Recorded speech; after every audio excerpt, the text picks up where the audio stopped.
ഒരുപാട് കഷ്ടപ്പെട്ടില്ലേ നമ്മൾ കല്യാണം കഴിച്ചത്. എന്നിട്ട് എന്തിനടി നീ എന്നെ ഇങ്ങനെ സംശയിക്കണേ? പറ. നീ ഇപ്പം വിചാരിക്കും പോലെ എനിക്ക് അവിടെ നിന്റെ അടുത്ത് വന്നിരിക്കാൻ പറ്റണില്ല. സമ്മതിച്ചു. അത് എൻ്റെ അവസ്ഥയോടൊന്നും മനസ്സിലാക്ക്. എന്താ അവസ്ഥ? വീട്ടിലൊന്ന് മാത്രം പറയല്ലേ ചേട്ടാ. ചേട്ടനാണെങ്കിൽ ആ വീട്ടിൽ വന്നിരിക്കാമല്ലോ. എടി ഉണ്ട്, നിനക്ക് വീടുണ്ട്, ഞാൻ സമ്മതിച്ചു. പക്ഷേ അഭിമാനമുള്ള ഒരാണിനെ അവിടെ വന്ന് നിൽക്കുന്നത് ശരിയാണോ? ഭാര്യ വീട്ടിൽ വന്ന് നിന്നാൽ ശരിയാവുമോ? പിന്നെ അഭിമാനം അത് എൻ്റെ കൂടെ വീടല്ലയോ? എടി തന്നെ.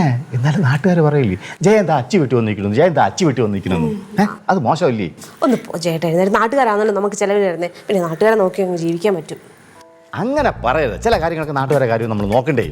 അതുമല്ല, നിനക്ക് പറഞ്ഞു ഞാൻ ഒരു അഭിമാനി ആയതുകൊണ്ടാണ് എൻ്റെ സഹോദരിയുടെ വീട്ടിൽ പോയാൽ പോലും ഞാൻ 2 ദിവസത്തിനുള്ളിൽ തങ്ങാത്തത്. നിങ്ങൾ എനിക്ക് ഇഷ്ടം പോലെ വെച്ച് ചെയ്യാം. നീ എന്തിനും ഉണ്ണെടുത്ത് രണ്ടിരിങ്ങനെ പിണങ്ങനെ എന്തിനും? അല്ല എവിടെ പോയിട്ട് വന്നു? ഹോയിൽ പോയിട്ട് വന്നതാ? നല്ല സുന്ദരി ആയിരിക്കണല്ല. എന്തൊക്കെ പ്രാർത്ഥിച്ചാ പറ. നിങ്ങൾക്ക് നല്ല ബുദ്ധി തരണേന്ന് പ്രാർത്ഥിച്ചു. അതെന്താടി രുക്കു അങ്ങനെ? എനിക്ക് നല്ല ബുദ്ധിയല്ലേ? ബുദ്ധി ഇല്ലാത്തോണ്ട്. ബുദ്ധിയില്ലേ? ഈ എന്തോ കാണിച്ചോണ്ടിരിക്കുന്നു ഈ ക്ലോക്കില്? എടി അത് ഓർഡറില്ല, അത് നന്നായിക്കൊണ്ടിരിക്കുകയല്ലേ.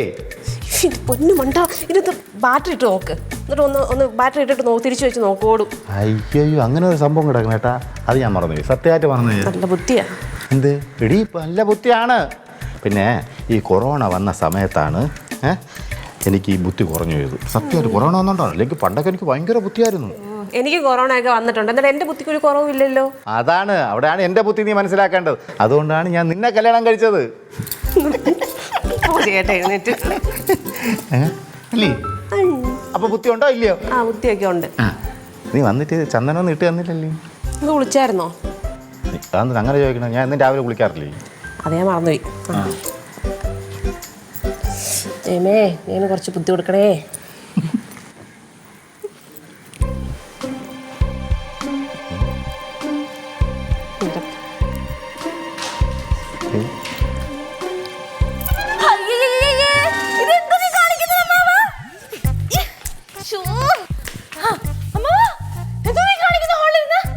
നമ്മളൊന്നും കാണിച്ചില്ല മോളെ. ഒന്നും കാണിച്ചില്ലെന്നാ അമ്മാവാ? കല്യാണം കഴിക്കാത്ത പെമ്പളുള്ള വീടാണെന്ന് ഇത് ഓർമ്മ വേണം. അയ്യേ, അത് എനിക്ക് രുക്കു കുറിയിട്ട് തന്നത്. ഇത്രയ്ക്ക് അടുത്തിരുന്നിട്ടാണ് കുറിയൊക്കെ കൊടുക്കുന്നത്? കുറി ഇട്ട് കൊടുത്തേ. ആകെ വല്ലപ്പോഴും കാണുന്ന അവസരമാവുന്നത്.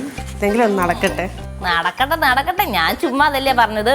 അത് മാത്രല്ല, ഹോളിൽ നിന്ന് ഇങ്ങനെയൊക്കെ ചെയ്താലേ ആരെങ്കിലും കണ്ടെടുത്ത് ഷൂട്ട് ചെയ്ത് യൂട്യൂബിലിട്ട് അറിയാലോ. അപ്പൊ ഞാൻ വിറയിലാവൂലേ? വരയ്ക്കും. ഇങ്ങനെ പോയാ താമസിക്കാതെ വരയ്ക്കും. നീ നകത്ത് പോ, ഞാൻ പിന്നീട് വരാം. ബാക്കിൽ നിന്ന് വരാം.